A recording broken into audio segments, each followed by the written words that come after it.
Creo que al hablar del conflicto armado interno, el tema es inseparable de las relaciones interculturales o del estado de las relaciones interculturales en nuestro país, o del mal estado de las relaciones interculturales en nuestro país.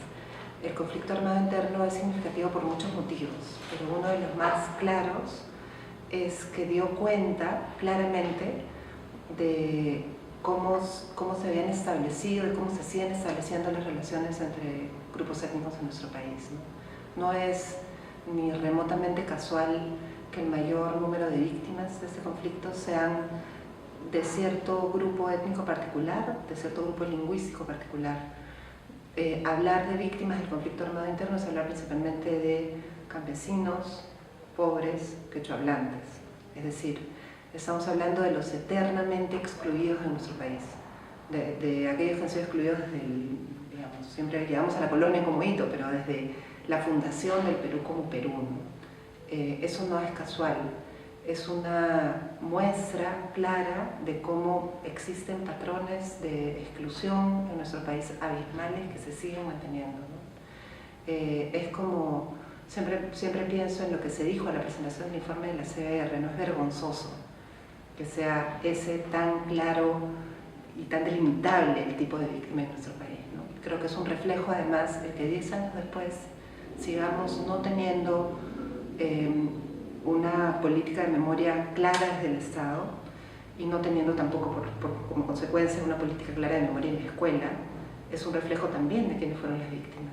Claro, el término víctima es ambiguo, hasta dónde podemos catalogar a alguien de víctima es relativo, ¿no? ¿Qué tan víctima es una persona a la que no sufrió una herida en carne propia, pero le cortaron su visión de futuro?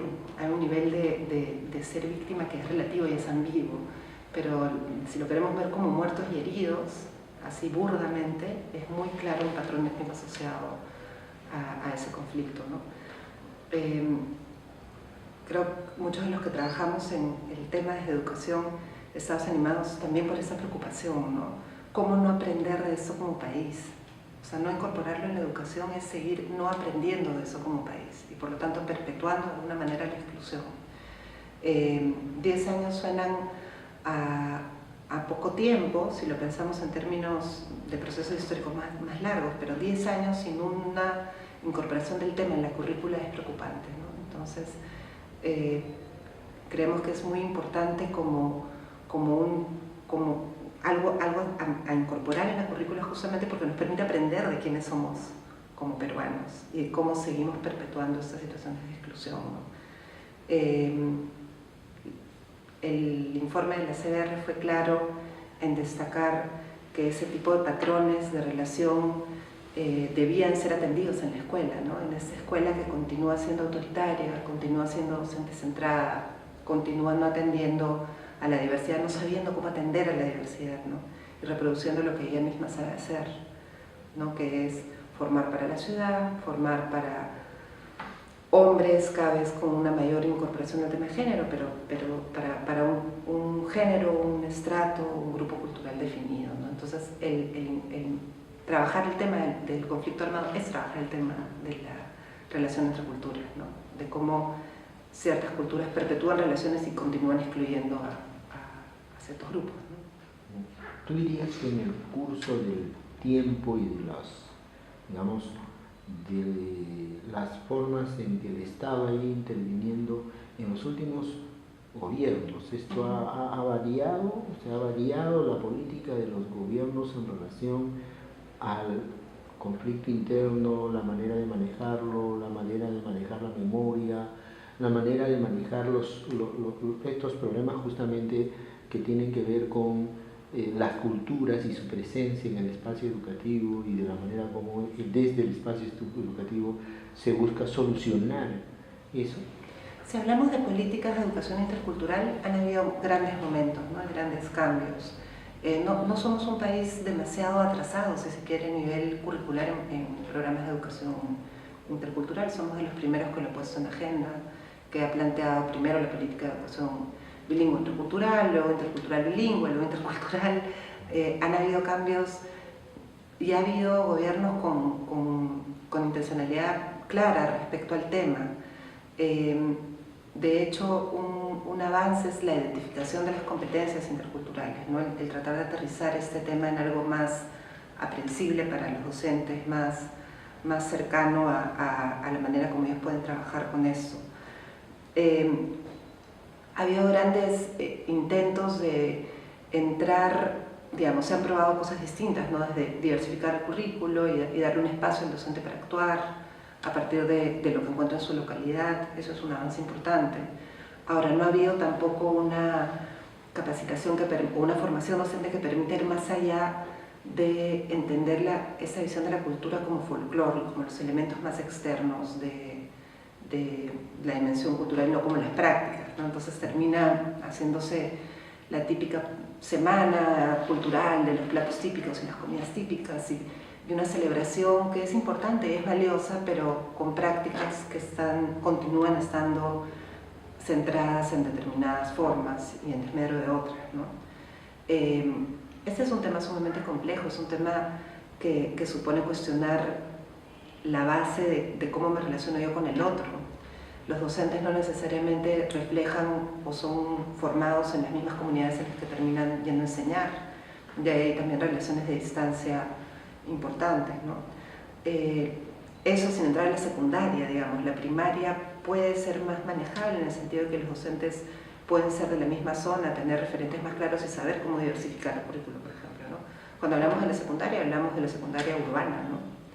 Entonces supone que, o sea, ser adolescente y querer estudiar significa dejar de ser rural, tener que acercarse hacia un patrón urbano, ¿no? Y acercarse a un docente que es más distante culturalmente de uno, ¿no? Ahora, también hablamos de educación intercultural en la escuela urbana limeña, o sea, y también ahí resulta complicado leer al otro desde fuera. Hay estereotipos muy fuertes, muy arraigados en nuestro imaginario respecto a las culturas que no se terminan de cuestionar, ¿no? Que los mismos docentes no terminan de replantear, que los interpelan a ellos mismos. Y la educación intercultural tendría que apuntar más en esa dirección, a esas prácticas implícitas de cómo construimos al otro y cómo ese otro nos interpela y nos cuestiona. Desde ese ángulo creo que vienen los cambios más duraderos, pero esos son más complejos, ¿no? No se trata de dotar de una serie de contenidos, los docentes pueden manejar una serie de contenidos, ¿no? Sino cómo me comunico yo con el otro, cómo entiendo el conflicto como un valor, y eso es muy difícil en una escuela docente centrada y con tendencia más bien autoritaria, ¿no? Si yo valoro la interculturalidad, pues tengo que partir del supuesto de que las relaciones con un otro diferentes no van a estar exentas de conflicto, y tengo que usar el conflicto como un espacio de aprendizaje. Y eso es perfectamente viable en una educación más democrática, en una educación donde el docente detenta la palabra, tiende a siempre cerrar, a dar respuestas mucho más únicas y totales. El conflicto no tiene un valor como tal, el conflicto se apacigua y se elimina. Entonces, creo que por ese ángulo habría que entrar. Por ese ángulo no se ha entrado. Se ha trabajado bien a nivel curricular, se ha intentado trabajar bien a nivel curricular, a nivel de generar programas, pero seguimos estando lejos de esto como meta, ¿no? Y no es una meta fácil, no es una meta, es siempre una permanente construcción, ¿no? Es siempre un proceso. Ahora, esto respecto al tema de memoria, el tema de memoria ha sido muy complejo, ¿no? Porque es un tema eminentemente político y los actores sociales que participaron en esta guerra siguen vivos, actuando en la escena política, ¿no? No se ha llegado a conectar del todo. Los docentes no tienden a conectarlo, no tienden a construirlo, los docentes que hemos entrevistado al menos, como un tema ni de ciudadanía ni de cultura. El tema del conflicto armado es un tema de historia. Entonces, no se llega a conectar con la dimensión de conflicto que supone a nivel ciudadano y a nivel cultural. Entonces, eso viene bien en una política de memoria de silencio, ¿no? Funciona, pero no es ese el camino necesariamente para formar ciudadanos democráticos, no, por el contrario, habría que verlo en su totalidad, como un hecho total, ¿no? Un tema que me interesó mucho al escucharte era el de tomar al docente y la experiencia del docente y ponerla como elemento que ayuda en la educación, ¿no? O sea, lo decía porque, claro, hablabas tú de, digamos, cómo el profesor tiene una experiencia de violencia, ¿no? Pero que, digamos, no es utilizada, no es, digamos, usada para afrontar el tema y para sacar, digamos, de él y a partir de la experiencia que él ha hecho, todo lo que puede aportar en relación a esto, ¿no? En ese momento el docente se encuentra en un camino bien complejo respecto al tema de memoria. No se siente legitimado, no existe un marco legal que le permita tener la libertad y la seguridad para hablar del tema. Tenemos la ley de negacionismo y de apología que no respaldan el que el docente hable, aún así exista como una sugerencia el tocarlo en el DCN, ¿no? Pero al mismo tiempo, y mucho más aún si es que hablas desde el yo, el docente peruano, a diferencia casi de cualquier otro docente de otro conflicto armado interno en la región, estuvo en el centro del conflicto. La escuela fue tomada como espacio, tanto por Sendero como por el Estado, y el docente tuvo un rol clave en ese conflicto, ya sea porque su espacio de trabajo estuvo invadido, ¿no? Tenemos anécdotas documentadas de docentes contando cómo se veía la violencia inmersa en medio de su aula, o porque están atravesados por esta guerra en su historia, ¿no? Entonces tienen muchísimo que compartir y que hablar desde el yo.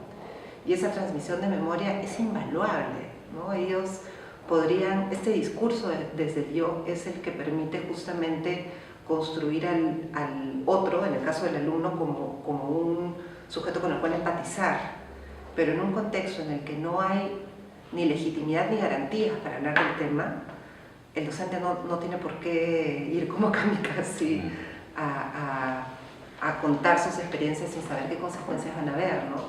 Por el contrario, el tema está tan rodeado de temores respecto a quién estoy hablando. Le estoy hablando al hijo de un senderista, estoy hablando al hijo de un militar, estoy hablando en un aula, en un colegio donde el colega del costado va a decir, estás haciendo proselitismo por hablar del tema, o sea, ¿ante quién estoy hablando?